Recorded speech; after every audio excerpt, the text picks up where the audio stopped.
Qual o papel de nossas interações na construção da realidade social? De que forma o mundo social se constrói e atua sobre nós, enquanto pertencentes a uma determinada ordem, determinada sociedade?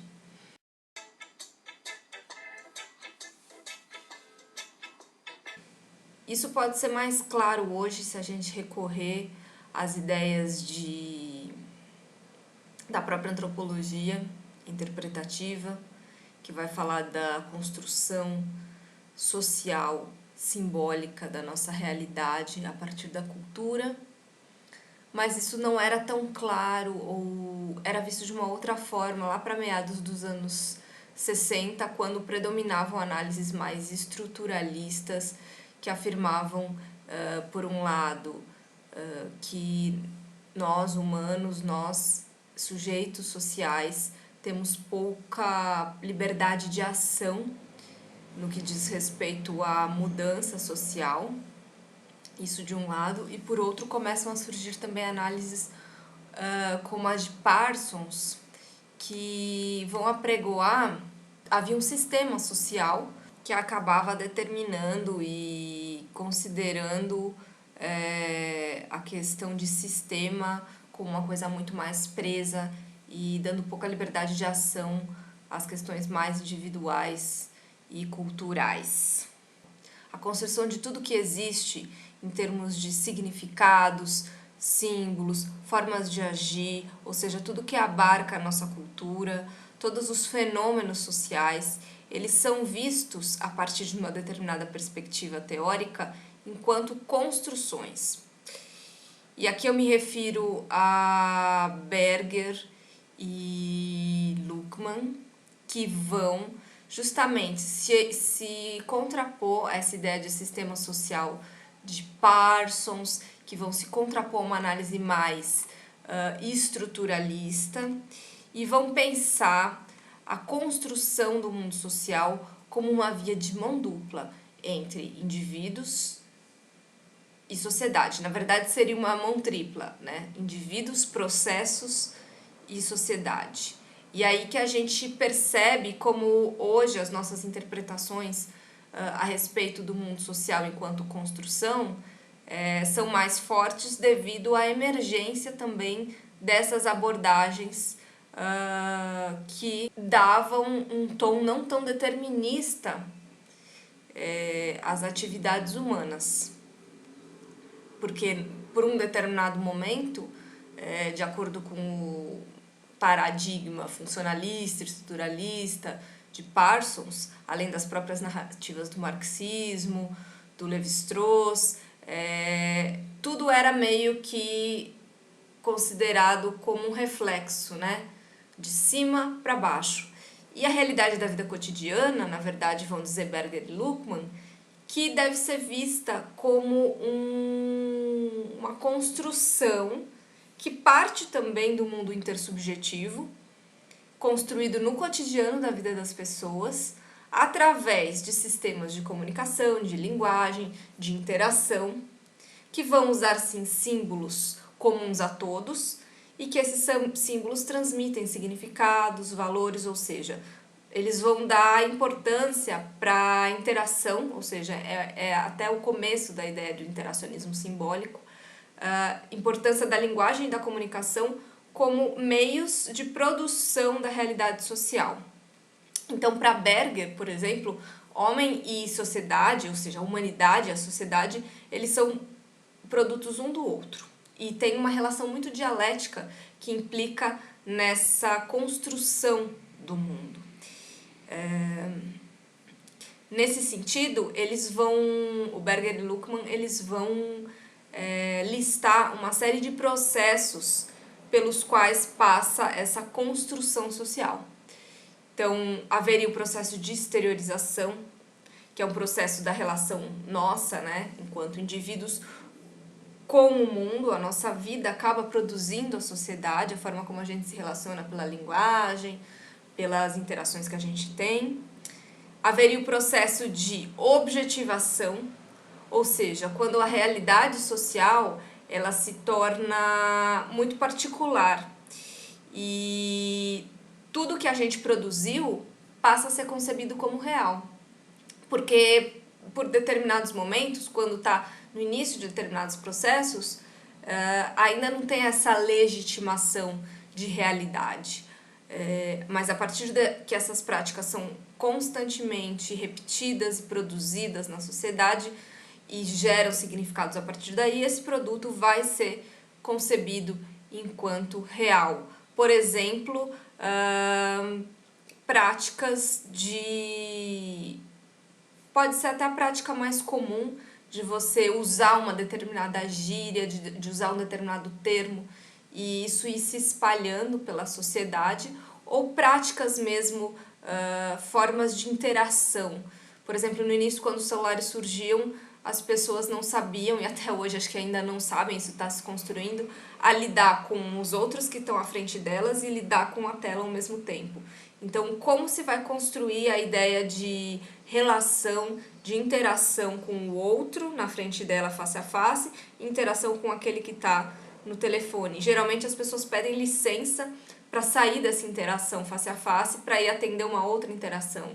Mas isso ainda está sendo construído e elaborado, até isso ser percebido como uma realidade. Cada vez mais essa realidade do celular é percebida como uma outra realidade e que é um dado considerado. O terceiro processo seria o processo muito interessante que a sociologia não tinha falado antes, não tinha se baseado nessa questão para pensar a sociedade, que é a ideia de interiorização, que tem a ver com a nossa consciência individual, a forma como nós nos reapropriamos, lidamos com essa realidade externa e trabalhamos ela internamente e devolvemos para o mundo. A partir daí, então a gente pode falar como as estruturas do mundo social, as estruturas mais, digamos assim, objetivas, elas também são elaboradas a partir das nossas estruturas subjetivas. Então é uma relação dialética entre a nossa mente, a nossa cognição e a estrutura social. Além disso, a gente pode falar em habitualização. Habitualização seria a forma, como eu falei, de repetir determinadas ações até que elas sejam aceitas. E a ideia de institucionalização, que é um processo muito maior, que tem como vista implantar uma convenção, uma norma na sociedade. Aí a gente poderia dizer, mas as leis são implantadas. Beleza, as leis são implantadas, mas nem sempre elas pegam. Por quê? Porque é necessário um processo maior de institucionalização, né? Quando esses hábitos, quando o que é proposto é considerado normal, no sentido de aceito, e é considerado uma realidade. E a partir daí, essa norma imposta, ela pode se espraiar e ser considerada legítima. O que esse tipo de análise, então, nos permite pensar hoje em dia, quando a gente já entendeu que a realidade social é uma construção que, por meio da nossa atividade humana, de interação e os fenômenos sociais.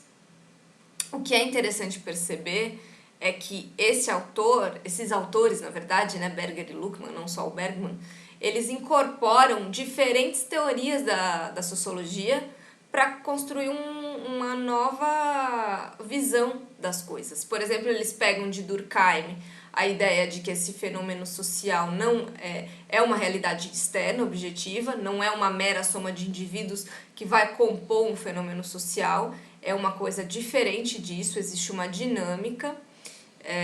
Eles pegam do Weber a ideia de ação social, que tem papel na moldagem da nossa vida cotidiana e na formação, por exemplo, de uma visão específica do mundo. Eles pegam de Marx a ideia de dinamismo da sociedade, porque eles vão considerar o papel da história. Então, esses processos de relação entre interno, externo, objetivo e subjetivo, eles estão o tempo todo mudando de acordo com o tempo. Então, tem uma dinâmica nesse processo. E, além disso, eles pegam coisas de Mannheim, de outros autores, que tem a ver com o início do estudo da fenomenologia, no estudo do interacionismo simbólico. Com isso, a gente percebe cada vez mais a gente considerar a importância dos símbolos, porque a partir dos símbolos, além de expressão de uma situação, eles também acabam legitimando. Então, aí entra a questão do poder, aí entra a questão da ordem, de que os símbolos culturais, os símbolos sociais, eles atuam como forma de legitimar os nossos papéis sociais no cotidiano, e eles permitem muitas vezes que processos separados, processos institucionais separados, eles possam ser unificados. E Berger utiliza muito essa teoria para discutir a religião. E é importante a gente pensar, então, a religião, como um sociólogo consideraria a religião? Uma falácia? Uma crença? Algo inexistente? Não, Berger vai falar do ponto de vista social, a religião, independentemente de discutir se a realidade do conteúdo dela é uma crença, a religião em si é real, a religião é um processo social, é uma construção social, e uma construção social é real. Por quê? Porque ela afeta toda a construção do sentido do mundo. As pessoas que têm uma religião, elas vão enxergar o mundo de determinada forma, né? E isso impacta na vida social, isso impacta não só na vida dessas pessoas e do grupo religioso do qual elas fazem parte, mas isso impacta num conjunto da sociedade como um todo. Então, isso é um primeiro elemento. Essa análise de Berger, ela dá abertura para a gente pensar fenômenos sociais como a religião. O segundo é a gente pensar a questão da ação individual, do livre-arbítrio das pessoas, a questão da agência humana. Como eu falei, eles se inspiram também em Weber e pegam a importância desse conceito de ação e vão afirmar que sim, haveria chance da gente modificar a realidade a partir das nossas ações. No entanto, não é apenas a vontade do indivíduo de agir diferente no cotidiano que vai resolver, né? Isso depende de para haver uma modificação total na sociedade, isso depende de uma integração recíproca, dialética entre os indivíduos entre si e entre os indivíduos e essas estruturas objetivas, digamos assim. Então, o processo de mudança social não depende apenas de uma ação individual. E aí ele retorna com a importância da gente considerar a sociedade em si como um sistema. Então, embora ele se contraponha a Parsons, quando a gente pensa na mudança social ela não é feita individualmente. É importante a gente pensar sempre nessa questão de uma relação dialética e conjunta entre esses fenômenos, né? O que passa na questão da subjetividade humana, o que passa nas relações sociais construídas cotidianamente e o que passa no conjunto já de símbolos mais estabelecidos na nossa cultura, nos nossos fenômenos sociais.